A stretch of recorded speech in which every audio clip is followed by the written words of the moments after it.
Updates చూస్తే పేద పిల్లలకు ఇంగ్లీష్ విద్యను అందించాలన్న దృఢ సంకల్పంతో ముందుకు సాగుతోంది ఏపీ ప్రభుత్వం. అందులో భాగంగా హైకోర్టు తీర్పును సవాల్ చేస్తూ సుప్రీంకోర్టు మెట్లెక్కింది. ధనవంతుల పిల్లలతో సమానంగా తమ బిడ్డలను చదివించాలన్న పేద పిల్లల కలను సాకారం చేసే దిశగా అడుగులు వేస్తోంది. మాతృభాషతో పాటు ఇంగ్లీష్లో ప్రావీణ్యం ఉన్న వారికి ప్రతి చోట పెద్దపీట వేస్తున్నారు. ఉద్యోగ అవకాశాల్లోనూ విదేశీ చదువుల్లోనూ ఆంగ్ల భాషదే కీలక పాత్రగా మారింది. అయితే గత పాలకుల పుణ్యమాని పేద పిల్లలకు ఇంగ్లీష్ చదువులు అందని ద్రాక్షగానే మిగిలిపోయాయి. అందరిలాగే కాన్వెంట్కు వెళ్లాలన్న ఆశ ఉన్నా ఆర్థిక పరిస్థితి సహకరించకపోవడంతో ఆ కోరికను చంపుకోవలసిన దుస్థితి ఆయా వర్గాలు ఎదుర్కొన్నాయి. దీంతో ఇంగ్లీష్ మీడియం విద్యార్థులతో పోటీ పడలేక ఆ విద్యార్థులు ఉన్నత విద్యకు ఉద్యోగాలకు దూరమయ్యారు. ప్రతిపక్ష నేతగా సుదీర్ఘ పాదయాత్ర చేసిన సమయంలో వైఎస్ జగన్కు పేద తల్లిదండ్రులు వారి పిల్లలు తమ గోడును వెళ్లబోసుకున్నారు. అఖండ మెజారిటీ సాధించి ముఖ్యమంత్రి పీఠాన్ని అధిష్ఠించిన వైఎస్ జగన్ అధికారంలోకి రాగానే విద్యా వ్యవస్థలో సంస్కరణలకు శ్రీకారం చుట్టారు. అందులో భాగంగా పేద విద్యార్థులకు ఇంగ్లీష్ మీడియం చదువులను ఉచితంగా అందించి ప్రపంచంతో పోటీపడే స్థాయికి వారిని తీసుకురావాలని సంకల్పించారు. నాడు నేడుతో పాఠశాలల స్థితిగతులు మార్చేందుకు శ్రీకారం చుట్టడంతో పాటు ప్రాథమిక స్థాయి నుంచే ప్రభుత్వ పాఠశాలల్లో ఇంగ్లీష్ మాధ్యమాన్ని తప్పనిసరి చేస్తూ జీవోలు చేశారు. ప్రభుత్వ పాఠశాలల్లో ఇంగ్లీష్ మీడియం ప్రవేశపెడితే తమ పని అయిపోయినట్టేనని భావించిన కార్పొరేట్ స్కూళ్ల యాజమాన్యాలు ప్రతిపక్షాలు ఏకమయ్యాయి. దాంతో హైకోర్టును ఆశ్రయించి ఇంగ్లీష్ మీడియంకు వ్యతిరేకంగా పిటిషన్ దాఖలు చేశాయి. దీంతో హైకోర్టు ప్రభుత్వ నిర్ణయాన్ని తప్పుపడుతూ తీర్పు చెప్పింది. అయితే విద్యార్థుల తల్లిదండ్రులు మాత్రం ప్రభుత్వ పాఠశాలల్లో ఇంగ్లీష్ మీడియం ప్రవేశపెట్టాలన్న ఏపీ ప్రభుత్వ నిర్ణయానికి జై కొట్టారు. ఈ మేరకు తమ అంగీకారాన్ని లిఖితపూర్వకంగా తెలియజేశారు. 96.17% మంది తల్లిదండ్రులు తమ పిల్లలకు ఇంగ్లీష్ మీడియం కావాలని తేల్చి చెప్పారు. ఈ విద్యా సంవత్సరంలో 1 నుంచి 5వ తరగతి వరకు 17,87,035 మంది విద్యార్థులు ఉంటే 17,85,669 మంది తమ అభిప్రాయాన్ని తెలియజేశారు.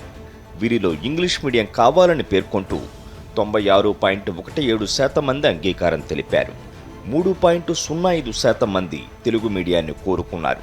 కోర్టులో అడ్డంకులు కలగజేస్తే ఆ అడ్డంకులను కూడా స్ఫూర్తిగా తీసుకుని దాదాపుగా మొత్తం 40 లక్షల మంది పిల్లల దగ్గర అందరి తల్లిదండ్రుల దగ్గరికి మనుషులను వాలంటీర్లను పెట్టి ఎడ్యుకేషన్ డిపార్ట్మెంట్ స్టాఫ్ను పెట్టి పంపించి అడిగిచ్చాం. మీకు ఆప్షన్స్ ఇచ్చాం. ఇంగ్లీష్ మీడియం తెలుగు సబ్జెక్ట్ కావాలన్నా వద్దా, లేకపోతే మీకు తెలుగు మీడియమే కావాలన్నా లేకపోతే ఇంకొక మీడియం కావాలన్నా ఆప్షన్స్ మీకు ఏంది అని చెప్పి ప్రతి ఇంటికి పంపించాం.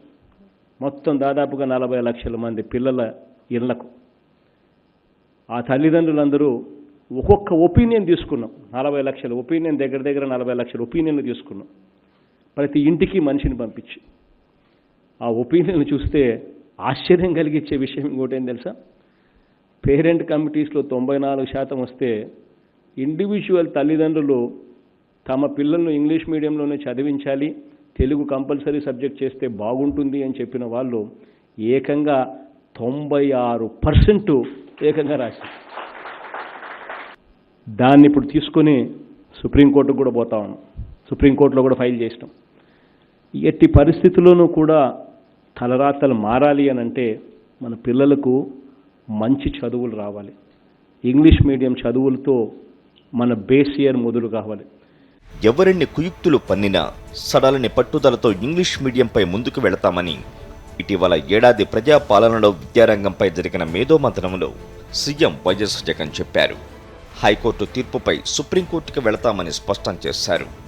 ముఖ్యమంత్రి ఆదేశాల మేరకు ఇంగ్లీష్ మీడియంపై హైకోర్టు ఆదేశాలను సుప్రీంకోర్టులో ఏపీ ప్రభుత్వం సవాల్ చేస్తుంది. పేద విద్యార్థుల కోసమే ఇంగ్లీష్ మీడియంను తప్పనిసరి చేస్తున్నామని 80% పైగా విద్యార్థులు తల్లిదండ్రులు ఇంగ్లీష్ మీడియంను కోరుకుంటున్నారని సుప్రీంకోర్టులో దాఖలు చేసిన పిటిషన్లో ఏపీ ప్రభుత్వం పేర్కొంది. రాష్ట్ర ప్రభుత్వ పిటిషన్పై సుప్రీంకోర్టులో సోమవారం విచారణ జరిగే అవకాశం ఉంది. ఆటో, టాక్సీ, క్యాబ్లు నడుపుతున్న వారందరికీ ఓ అన్నగా, తమ్ముడిగా ఆర్థిక సాయం అందిస్తున్నానని చెప్పారు సీఎం వైఎస్ జగన్మోహన్ రెడ్డి. ఎవరు కూడా మద్యం సేవరించి వాహనాలు నడపవద్దని, ట్రాఫిక్ నియమాలు పక్కాగా పాటించాలని కోరారు. రెండో విడత వైఎస్ఆర్ వాహనమిత్ర కార్యక్రమంలో భాగంగా లబ్ధిదారుల ఖాతాల్లో 262.49 కోట్లను ప్రభుత్వం జమ చేసింది. కరోనా పరిస్థితుల్లో కారణంగా టాక్సీ డ్రైవర్ల కుటుంబాల అవస్థలు దృష్టిలో ఉంచుకొని వాహనమిత్ర ఆర్థిక సాయాన్ని ముందే విడుదల చేస్తున్నామని ఈ సందర్భంగా సీఎం వైఎస్ జగన్ చెప్పారు.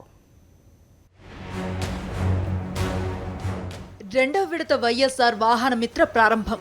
కోవిడ్ నేపథ్యంలో ముందుగానే ఆర్థిక సాయం. 2,62,493 మంది లబ్ధిదారులకు రెండో విడతగా 10,000 రూపాయలు. లబ్ధిదారుల ఖాతాల్లో 262.49 కోట్లు జమ. వీడియో కాన్ఫరెన్స్ ద్వారా లబ్ధిదారులతో మాట్లాడిన సీఎం, తాగి వాహనాలు నడపొద్దని సీఎం విజ్ఞప్తి. తాడేపల్లి క్యాంపు కార్యాలయంలో రెండవ విడత వైఎస్ఆర్ వాహనమిత్ర కార్యక్రమాన్ని ముఖ్యమంత్రి వైఎస్ జగన్మోహన్ రెడ్డి ప్రారంభించారు. ఈ సందర్భంగా కంప్యూటర్ బటన్ నొక్కి నేరుగా 263.49 లక్షల రూపాయలను లబ్ధిదారుల ఖాతాల్లో జమ చేశారు. ఆటో, టాక్సీ ఉన్న 2,62,493 మంది లబ్ధిదారులకు రెండవ విడతగా 10,000 రూపాయల ఆర్థిక సాయం అందజేశారు. అనంతరం ఆటో, టాక్సీ కార్మికులను ఉద్దేశించి వీడియో కాన్ఫరెన్స్ ద్వారా సీఎం జగన్ మాట్లాడారు. పాదయాత్ర సందర్భంగా ఏలూరు సభలో మాట ఇచ్చానని, ఇచ్చిన మాట ప్రకారం అధికారంలోకి వచ్చిన తర్వాత అమలు చేశానని చెప్పారు. ఏలూరు సభలో మాటిచ్చా, ఆ మాటను నెరవేరుస్తూ అధికారంలోకి వచ్చిన వెంటనే అడుగులు ముందుకు వేశాం. ఈసారి రెండవసారి మళ్ళీ అడుగులు ముందుకు వేస్తూ రెండవ సంవత్సరం కూడా దేవుడి దయతో మీ అందరి ఆశీస్సులతో ఏర్పడిన మనందరి ప్రభుత్వంలో ఇది రెండవ ఏడాది మళ్ళీ మీ తమ్ముడిగా, మీ అన్నగా ఈరోజు మళ్ళీ నేను చేయగలిగే అవకాశం దేవుడు నాకు ఇచ్చాడు. గతేడాది కంటే 37,756 మందిని అదనంగా ఎంపిక చేశామన్న ముఖ్యమంత్రి, గత సెప్టెంబర్ 23 నుండి ఈ ఏడాది మే 16 వరకు వాహనాలు కొనుగోలు చేసిన వారిని, యాజమాన్య బదిలీ హక్కులు పొందిన వారిని వైఎస్ఆర్ వాహనమిత్ర పథకం అర్హులుగా గుర్తించామన్నారు. ఈ అన్నదమ్ముల కోసం ఈ సంవత్సరం 2,36,000 కాస్త 2,62,495 మంది అన్నదమ్ముల కుటుంబాలకు ఈ సంవత్సరం చేస్తా ఉన్నాం. ఇలా కొత్త అప్లికేషన్స్ 25,859 కొత్త అప్లికేషన్స్ వస్తే 11,597 ట్రాన్స్ఫర్ అప్లికేషన్స్ పెరగడం, అంటే రెండు కలిపితే 37,754 నేరేడు సంవత్సరం కన్నా ఈ సంవత్సరం పెరిగిన పరిస్థితుల్లో సహాయం అందించడం జరుగుతూ ఉంది. పూర్తి పారదర్శకత, అవినీతికి తావు లేకుండా పథకాలు అమలు చేస్తున్నామన్నారు సీఎం జగన్. అన్ని వర్గాలకు సేవలందించే విధంగా క్యాలెండర్ను ప్రకటించామన్నారు. పేదలకు న్యాయం చేస్తేనే రాష్ట్రం, దేశానికి చాలా మంచిదని, ఇప్పుడు లబ్ధి పొందుతున్న వారిలో కూడా అన్ని వర్గాల వారు ఉన్నారని అన్నారు. ఈ కార్యక్రమంలో నిజంగా అట్టడుగు వర్గంలో ఉన్న వాళ్లకు తోడుగా నిలబడే కార్యక్రమం చేయగలిగితేనే వ్యవస్థ అనేది బతుకుతుంది. పేదవాడు ఎప్పుడైనా కూడా సంతోషంగా ఉంటేనే ఎప్పుడైనా కూడా రాష్ట్రానికైనా మంచిది, దేశానికైనా కూడా అది మంచిది. ఎవరికైనా సాయం అందకున్నా ఆందోళన అవసరం లేదని, గ్రామ, వార్డు సచివాలయాల్లో దరఖాస్తు చేసుకోవాలని సీఎం జగన్ సూచించారు. వచ్చే నెల 4న మిగిలిన వారికి 10,000 ఆర్థిక సాయం అందిస్తామని వెల్లడించారు. స్పందన వెబ్సైట్లో రిజిస్టర్ చేసుకోవాలని సూచించారు. ఇంకా ఎవరైనా కూడా పొరపాటున ఏదైనా కూడా మిగిలిపోయి ఉంటే మనం గ్రామ సెక్రటేరియట్కు వెళ్ళండి, ఆ వార్డు సెక్రటేరియట్కు వెళ్ళండి. అక్కడ క్లియర్ కట్గా ఎలిజిబిలిటీ క్రైటీరియా ఏమిటి అని బెనిఫిషరీస్ లిస్ట్ కూడా డిస్ప్లే చేయమని చెప్పి కూడా అధికారులందరికీ కూడా ఆదేశాలు ఇచ్చాం. ప్రభుత్వం ఇచ్చే వాహనమిత్ర ఆర్థిక సాయంతో ఇన్సూరెన్స్, ఫిట్నెస్ సర్టిఫికెట్ తీసుకోవాలని సీఎం జగన్ చెప్పారు. మద్యం తాగి వాహనాలు నడపవద్దని, నిబంధనలు పాటించాలని ఆటో, టాక్సీ డ్రైవర్లందరికీ విజ్ఞప్తి చేశారు. ప్రభుత్వం ఇచ్చే ఈ సొమ్ముతో తప్పనిసరిగా ఇన్సూరెన్సు, ఫిట్నెస్ సర్టిఫికెట్లు ఖచ్చితంగా తీసుకోమని ప్రతి ఆటో, ప్రతి టాక్సీ అన్నదమ్మునికి కూడా సవినీయంగా తెలియజేస్తా ఉన్నాను. వైఎస్ఆర్ వాహనమిత్ర కార్యక్రమంలో భాగంగా ముఖ్యమంత్రి వైఎస్ జగన్ నిర్వహించిన వీడియో కాన్ఫరెన్స్ లో పలువురు మంత్రులు, ఎంపీలు, ఎమ్మెల్యేలతో పాటు వివిధ జిల్లాల కలెక్టర్లు, లబ్ధిదారులు పాల్గొన్నారు. అధికారంలోకి వచ్చిన ఏడాదిలోపే 90% హామీలను నెరవేర్చిన ముఖ్యమంత్రి వైఎస్ జగన్మోహన్ రెడ్డి అని ప్రశంసించారు డిప్యూటీ సీఎం అంజద్ బాషా. వైఎస్ఆర్ జిల్లా కేంద్రమైన కడపలో వాహనమిత్ర పథకాన్ని ఆయన ప్రారంభించారు. లాక్డౌన్ వల్ల ఆటో, టాక్సీ డ్రైవర్లు ఉపాధి కోల్పోయారు. దీంతో వారి కుటుంబాలు ఆర్థిక ఇబ్బందులు ఎదుర్కొన్నాయి. ఈ పరిస్థితులను దృష్టిలో పెట్టుకున్న ముఖ్యమంత్రి వైఎస్ జగన్ 4 నెలలు ముందుగానే వాహనమిత్ర పథకం ద్వారా 10,000 రూపాయల చొప్పున ఆర్థిక సాయం చేసి తన పెద్ద మనసును చాటుకున్నారని డిప్యూటీ సీఎం అంజద్ బాషా ప్రశంసించారు.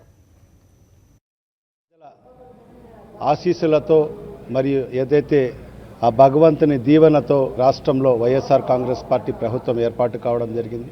మరి ఏదైతే ఆయన ఇచ్చిన హామీలన్నీ కూడా ఏదైతే ఈ ఏడాది పాలనలో 90% హామీలు పూర్తి చేసిన ప్రభుత్వం కూడా ఈరోజు జగన్మోహన్ రెడ్డి గారి ప్రభుత్వం. ఆటో డ్రైవర్లకు మరి టాక్సీ డ్రైవర్లకు అందరికి కూడా మాట ఇచ్చిన ప్రకారంగానే మరి గత సెప్టెంబర్లో మరి వాళ్లకు మొదటి విడత కింద 10,000 రూపాయలు వేయడం జరిగింది.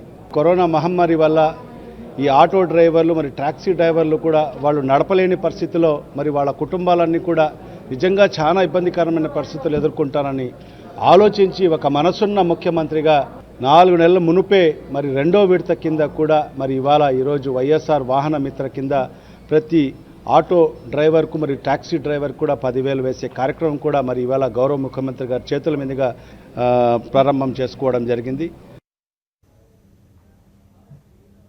పార్టీలకు అతీతంగా అర్హులైన అందరికీ ప్రభుత్వ సంక్షేమ ఫలాలు అందిస్తామన్న ముఖ్యమంత్రి వైఎస్ జగన్మోహన్ రెడ్డేనని అన్నారు వెల్లంపల్లి శ్రీనివాస్. వైఎస్ఆర్ వాహనమిత్ర పథకం లబ్ధిదారులకు ఆయన బ్రాహ్మణ కార్పొరేషన్ చైర్మన్ మల్లాది విష్ణుతో కలిసి చెక్కులను పంపిణీ చేశారు.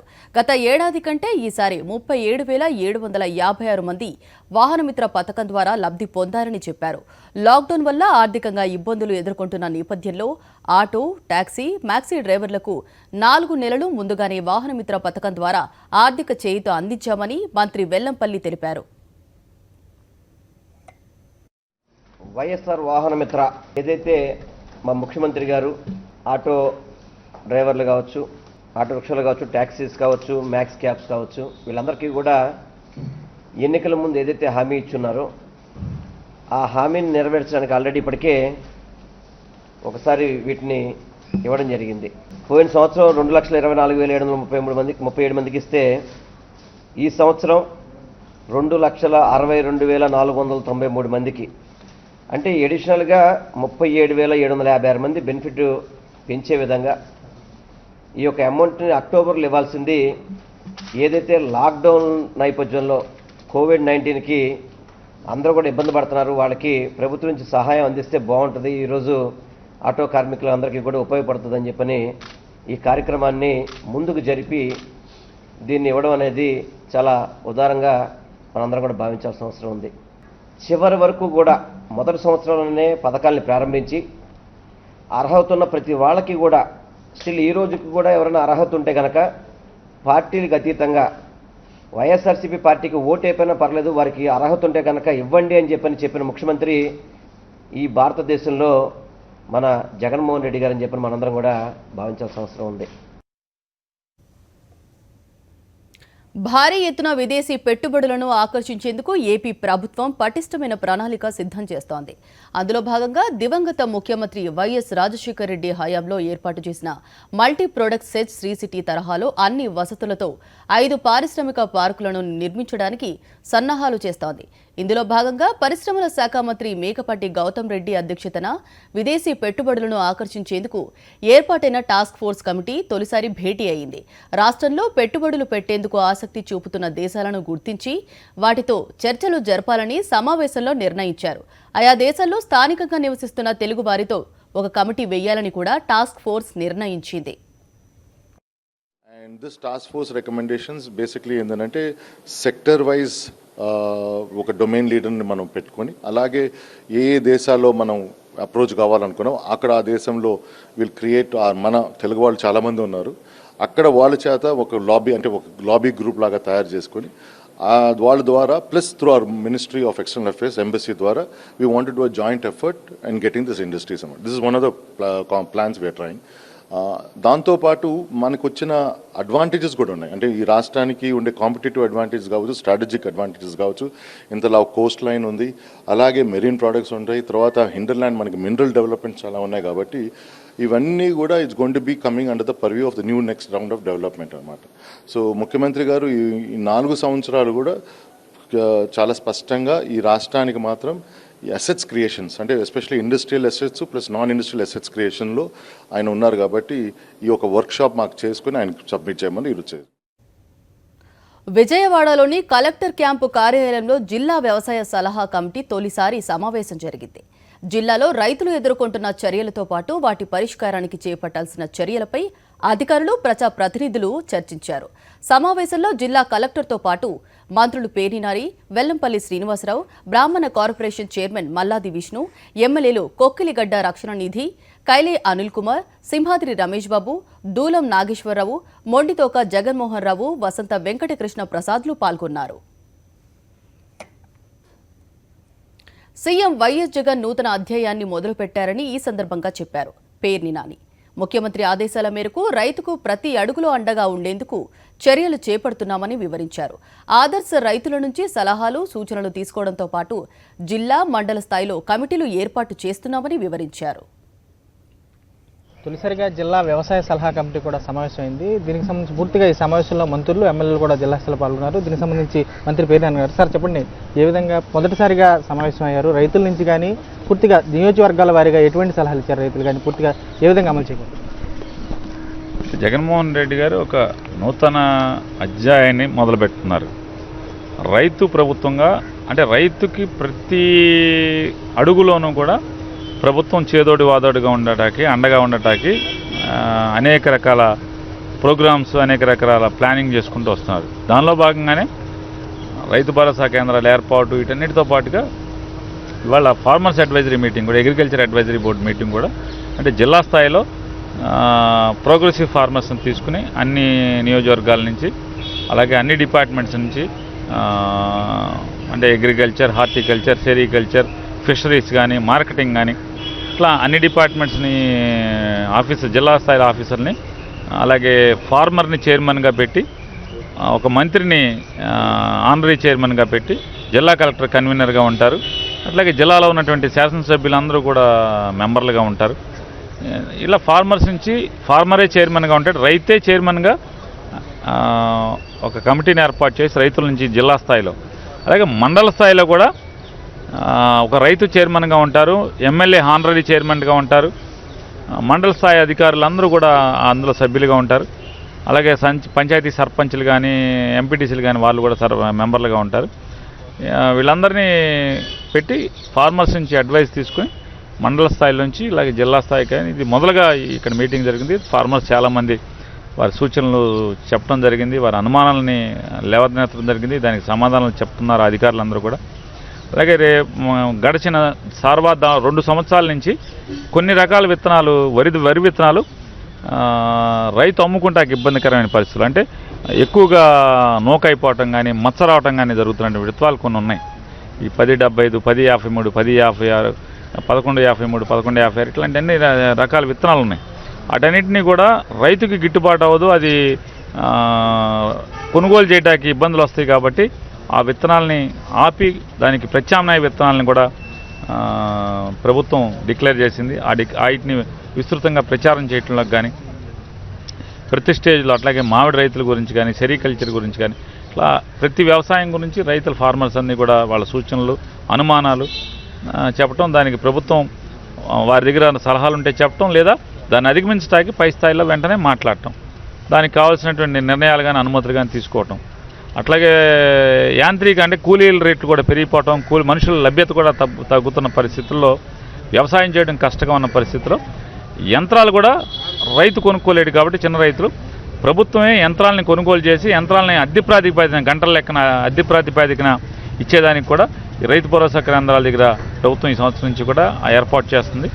ఇది రైతు ప్రభుత్వంగా నాడు రాజశేఖర రెడ్డి గారు 1 అడుగు వేస్తే, జగన్మోహన్ రెడ్డి గారు నేడు 2 అడుగులు వేస్తూ ఈ ప్రభుత్వం రైతు ప్రభుత్వంగా దేశంలో చేతల్లో రైతు ప్రభుత్వంగా చేసి చూపుతున్నటువంటి ప్రభుత్వం జగన్మోహన్ రెడ్డి గారి ప్రభుత్వం. స్థాయిలో రైతులందరికీ పూర్తిగా పండించే పంటలు కూడా సరైన సూచనలు ఇచ్చే విధంగా సలహాలు కూడా సూచనలు ఇచ్చింది గ్రామ స్థాయి, మరోవైపు మండల స్థాయిలో కూడా కమిటీలు కూడా ఏర్పాటు చేయబోతున్నాము. మరోవైపు పండించిన పంటలన్నీ కూడా గిట్టుబాటు ధర వచ్చే విధంగా కూడా చర్యలు చేపడుతున్నాం. రైతు భరోసా కేంద్రాల్లో కూడా గ్రామ స్థాయిలో కూడా రైతులకు చేరువయ్యే విధంగా కూడా చర్యలు చేపట్టడం. వివిధ శాఖలు ఉన్నటువంటి వ్యవసాయ శాఖ కానీ వ్యవసాయంలో ఉన్నటువంటి అనుబంధ శాఖలన్నీ కూడా పూర్తి స్థాయిలో అనుసంధానం చేసుకుంటూ కూడా రైతులకు కూడా అందుబాటులో తీసుకొచ్చే విధంగా చర్యలు చేపట్టామని చెప్పి కూడా మంత్రి పేర్నాని కూడా స్పష్టం చేసే పరిస్థితి కనపడుతుంది. విజయన్ శ్రీనివాసరావు, రాజు, సాక్షి టీవీ, విజయవాడ నుంచి.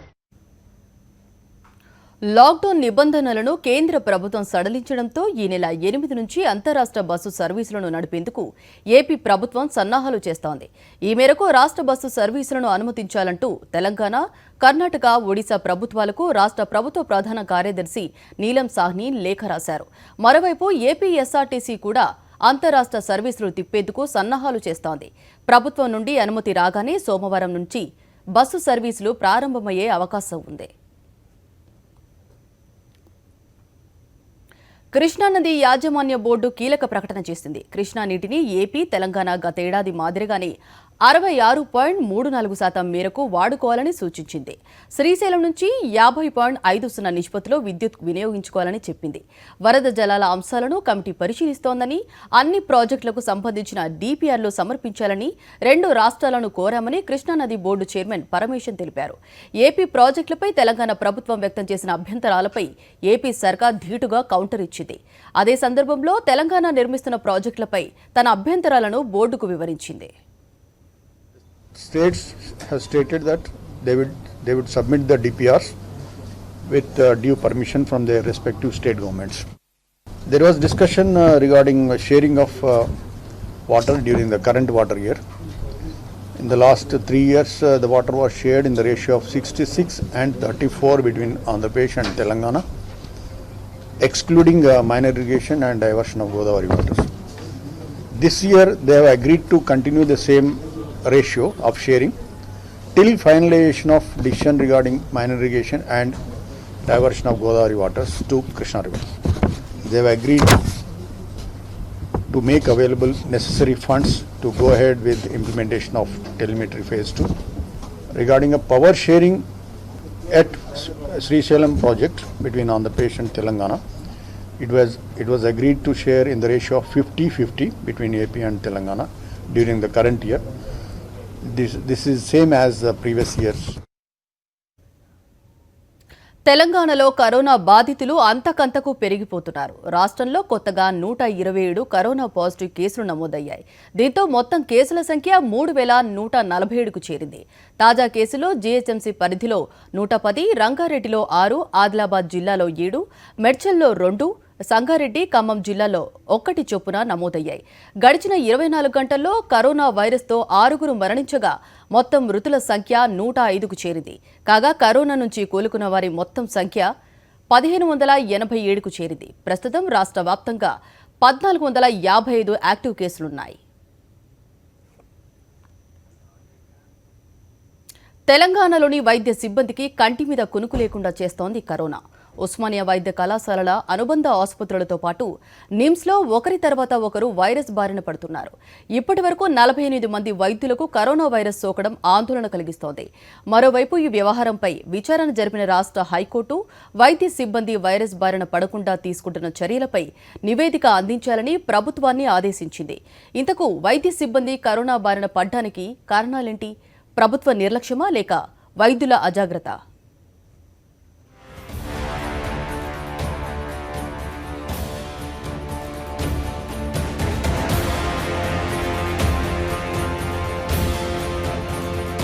కరోనా కేసుల సంఖ్య దావానంలా పెరిగిపోతోంది.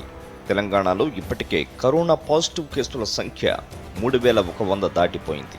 అయితే ఎవరు కరోనా బారిన పడ్డా చికిత్స చేయడానికి డాక్టర్లు ఉన్నారు కదా అనే ధీమా ఉంది. అయితే ఇప్పుడు ఆ మహమ్మారి వైరస్ ఏకంగా వైద్యులనే టార్గెట్ చేసింది. హైదరాబాద్లోని ఉస్మానియా, గాంధీ, నిమ్స్, నిలోఫర్ ఆసుపత్రుల్లో పనిచేసే 48 మంది వైద్య సిబ్బంది కరోనా బారిన పడడం అందరిలో టెన్షన్ పుట్టిస్తోంది. వాస్తవానికి కరోనా ట్రీట్మెంట్ కోసం కోవిడ్, నాన్ కోవిడ్ ఆసుపత్రులుగా విభజించారు. కోవిడ్ ఆసుపత్రులుగా గాంధీ, ఫీవర్, చెస్ట్ ఆసుపత్రులను ప్రకటించారు. ఇక్కడ పనిచేసే వాళ్లకు పూర్తిస్థాయి పీపీఈ కిట్లు ఇచ్చారు. అయితే నాన్ కోవిడ్ ఆసుపత్రుల్లో పీపీఈ కిట్లు ఇవ్వలేదు. కేవలం సర్జికల్ మాస్కులు మాత్రమే ఇచ్చారు. మొదట్లో ఇక్కడ పేషెంట్లు తక్కువగా వచ్చారు. అయితే లాక్డౌన్ సడలింపుల తర్వాత పేషెంట్లు పెద్ద ఎత్తున నాన్ కోవిడ్ ఆసుపత్రులకు వస్తున్నారు. అయితే వీరిలో చాలామందికి కరోనా ఉన్నా లక్షణాలు ఉండడం లేదు. దీంతో వారికి చికిత్స చేసిన వైద్య సిబ్బంది కరోనా బారిన పడుతున్నారు. మరోవైపు వారికి క్వారంటైన్ పీరియడ్ సరిగ్గా అమలు చేయకపోవడంతో పాటు వారంతా మెడికల్ కాలేజీల్లో ఉండడం వల్ల ఒకరి నుంచి మరొకరికి వ్యాధి వ్యాప్తి చెందింది. హైదరాబాద్ ఆసుపత్రుల్లో కరోనా కలకలం రేపుతుండడంతో జీహెచ్ఎంసీ పరిధిలోని టీచింగ్ మెడికల్ కాలేజీలు, ఉస్మానియా ఆసుపత్రి సూపరింటెండెంట్కు medical education director Ramesh Reddy ప్రత్యేక ఆదేశాలు జారీ చేశారు. ఈ ఆదేశాల మేరకు హైదరాబాద్లోని ప్రతి ఆసుపత్రిలోని వైద్యులతో పాటు ఇతర సిబ్బందిని 2 షిఫ్ట్లుగా విభజించనున్నారు. ప్రతి బ్యాచ్కు 7 రోజుల పాటు క్వారంటైన్ ఉంటుంది. ఒక బ్యాచ్ ముగిసిన తర్వాత మరో బ్యాచ్ క్వారంటైన్కు వెళ్లాలని ఆదేశాలు జారీ చేశారు. హైదరాబాద్లో కరోనా విజృంభణ నేపథ్యంలో సెలవులు రద్దు చేశారు. విధుల్లో ఉన్న వైద్యులకు, వైద్య సిబ్బందికి కరోనా లక్షణాలు కనిపిస్తే వెంటనే ఐసోలేషన్ చేసి టెస్టులు చేసి ట్రీట్మెంట్ చేయనున్నారు. ప్రతి ఆసుపత్రిలో విధుల్లో ఉన్న వాళ్లందరూ విధిగా వ్యక్తిగత రక్షణ కోసం పీపీఈ కిట్, మాస్కు ధరించాలని ఆదేశించారు. దేశంలో కరోనా వైరస్ రోజు రోజుకు విజృంభిస్తోంది. గత 24 గంటల్లో 9,000కు పైగా పాజిటివ్ కేసులు నమోదయ్యాయంటే పరిస్థితి తీవ్రతను అర్థం చేసుకోవచ్చు. లాక్డౌన్ నిబంధనలు సడలించిన తర్వాత కేసుల సంఖ్య గణనీయంగా పెరిగిపోవడం ఆందోళన కలిగిస్తోంది.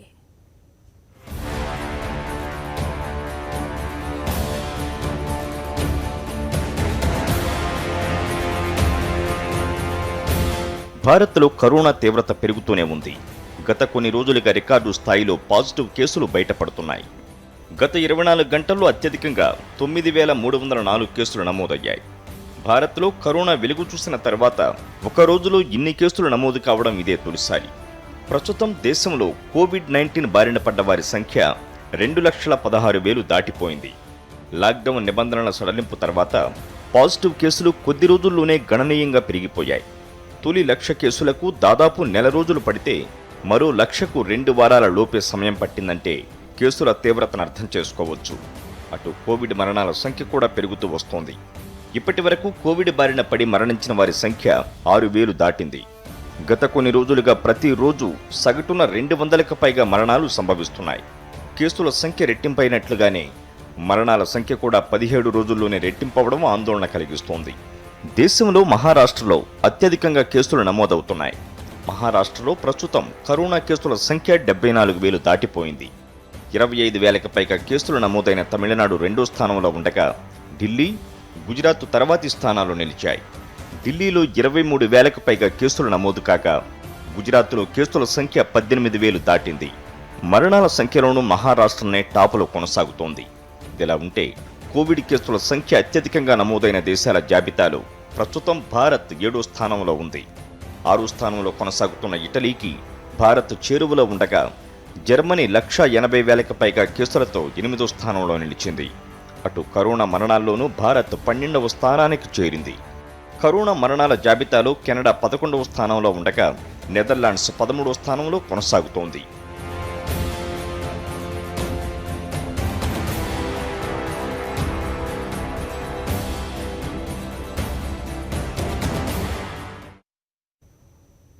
దేవాలయాలు, మసీదులు, చర్చిలలో పాటించాల్సిన నిబంధనలను కేంద్ర హోంశాఖ విడుదల చేసింది. దేవాలయాలు, ప్రార్థనా స్థలాల్లో వేటిని చేతితో తాకకూడదని, సామూహికంగా భజనలు, గీతాలు పాడవద్దంటూ తాజా మార్గదర్శకాలు విడుదలయ్యాయి. దేవాలయాల్లో తీర్థ ప్రసాదాలు పంచరాదని, వెలుతురు, స్వచ్ఛమైన గాలి వచ్చేలా వెంటిలేషన్ ఏర్పాటు చేయాలని కేంద్రం ఆదేశించింది. అలాగే భక్తులపై పవిత్ర జలాలను చల్లరాదని, మాస్క్ ఉన్నవారిని మాత్రమే లోపలికి అనుమతించాలన్నారు. 65 ఏళ్ల పైబడిన వృద్ధులను, గర్భిణులను అనుమతించారని, థర్మల్ స్క్రీనింగ్ చేసిన తర్వాతే దేవాలయంలోకి ఎంటర్ అవ్వాలన్నారు.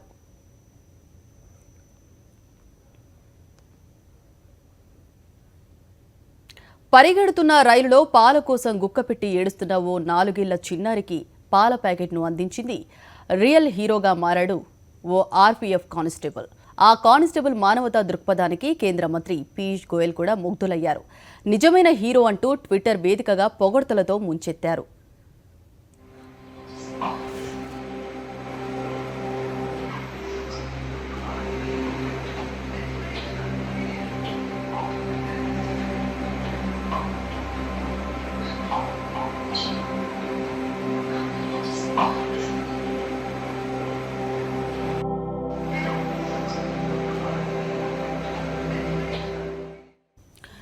33 ఏళ్ల ఇందర్ సింగ్ యాదవ్ మధ్యప్రదేశ్లోని భోపాల్ రైల్వే స్టేషన్లో ఆర్పీఎఫ్ కానిస్టేబుల్గా విధులు నిర్వహిస్తున్నాడు.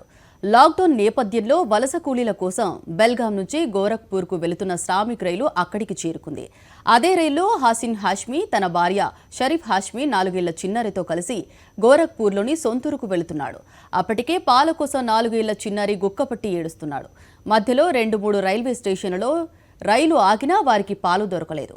ఈ విషయాన్ని అక్కడే ఉన్న ఇందర్ సింగ్కు చెప్పి తమకు సహాయం చేయాలని అర్థించారు.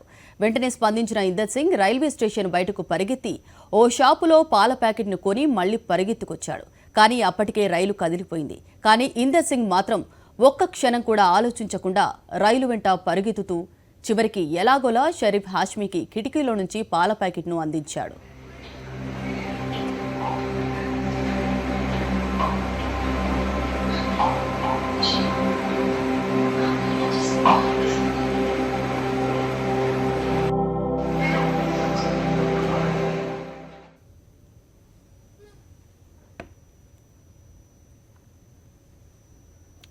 ఈ వీడియో రైల్వే స్టేషన్లోని సీసీటీవీ ఫుటేజ్లో రికార్డ్ అయింది.